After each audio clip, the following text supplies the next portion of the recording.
अरू चाहिँ त्यस्तै हो, तर यो बिरामी भएको बेलामा चाहिँ साह्रै गाह्रो हुने कि। आज चाहिँ मैले मोमो बनाएको, यो चाहिँ मैले पहिलोचोटि मोमो बनाएको हो कि। धेरै दिनदेखि म चाहिँ फेरि बिरामी भएको थिएँ क्या, अनि आज चाहिँ मेरो छुट्टी थियो। बिहानै उठेर चाहिँ मलाई एकदम धेरै भोक लागिरहेको थियो, अनि के खाम भइरहेको थियो। खान मन चाहिँ मलाई चटपटी थियो कि, तर चटपटी खान सक्दिनँ, अहिले सामान छैन। अनि पिठोहरू अनि मासु थियो मसँग, अनि मैले मोमो बनाउँछु भनेर सोचेको थिएँ, तर मसँग चाहिँ त्यति धेरै सामानहरू केही नै छैन। यो चाहिँ मेरो पहिलोचोटि हो क्या, मैले चाहिँ मोमो बनाउँदैछु। बिरामी भएपछि चाहिँ जिउ नै लास्टै गाह्रो हुने कि, तागतै छैन शरीरमा। एउटा बन्दा नि काट्न सक्दिनँ कि म, रिङ्गटा धेरै लाउँछ क्या मलाई चाहिँ, अनि म चाहिँ बस्दै काम गर्दै गरिरहेको थिएँ। धेरै चाहिँ बनाउँदिनँ, आफूलाई जति चाहिन्छ त्यति मात्रै हो कि, सामान खेर नजाओस् भनेर। अनि मैले चाहिँ अलिकति नेटमा हेरेको थिएँ कि मोमो कसरी बनाउने भनेर, अनि मेरो मोमोको तयारी हुँदैछ। अनि तपाईँहरू सन्चै हुनुहुन्छ होला है, सायदै सबैजना सन्चै बस्नु होला, आफ्नो ख्याल राख्नु होला। म चाहिँ महिनामा 2-3 चोटि भयो नि बिरामी भएकै हुन्छु कि, यहाँदेखि त झन् धेरै चिसोले गर्दाखेरि होला के, झन् धेरै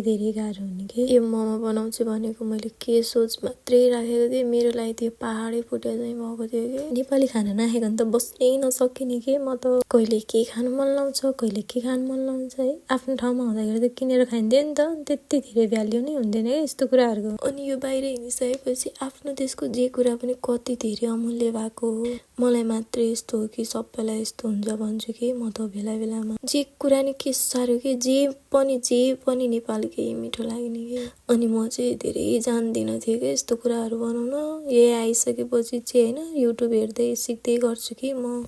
सुरुमा त आत्तिएको थियो कि सामानहरू केही नपाउँदाखेरि, तर बिस्तारै चाहिँ पाइरहेको छु कि। सामान नि बुकारेस्टबाट नेपाली सामान टन्नै अर्डर गरेको, तर अहिलेसम्म नि आइपुगे होइन। नेपाली खाना खान नपाएर बिरामी भएको होला है म त। हाँसी मजाक भनेको चाहिँ त्यस्तै हो, अब यस्तै छ जिन्दगी, के गर्ने हो र। कहिलेकाहीँ त एक्लै बसेर सोध्छु कि भगवानले पनि के साह्रो दुःख दिएको हो र मलाई मात्रै दुःख दिएको होला जस्तो लाग्छ कि बेलामा सोच्दाखेरि चाहिँ। पछिल्लो चोटि जुन तरिकाले बिरामी भएको थियो, यो चोटि चाहिँ मलाई त्यो तरिकाले बिरामी हुन दिनु नै छैन। मसँग चाहिँ बेल्ना नै थिएन, अनि मैले चाहिँ गिलासले बेलेको कि, तर पनि राम्रै सेप बनेको छ कि। नभएपछि के गर्नु, जे छ त्यसैमा गुजारा गर्नै पर्यो होइन त। आउनु थियो क्या मलाई चाहिँ मोमोहरू बनाउन, अनि मैले चाहिँ सबै युट्युबमा हेरेर सिक्छु क्या, सामानहरू के कसरी बनाउने भनेर। अब यो मोमोको लागि पानी तयार गर्दैछु। के जाति हो, मलाई त के गर्नुपर्ने हो कि संसारमा। खाने चाहिँ फेरि धेरै होइन, थोरै खान्छु, तर खाएको खाइ गर्छु कि। हेर्दै मेरो चाहिँ मोमो पनि पाएको।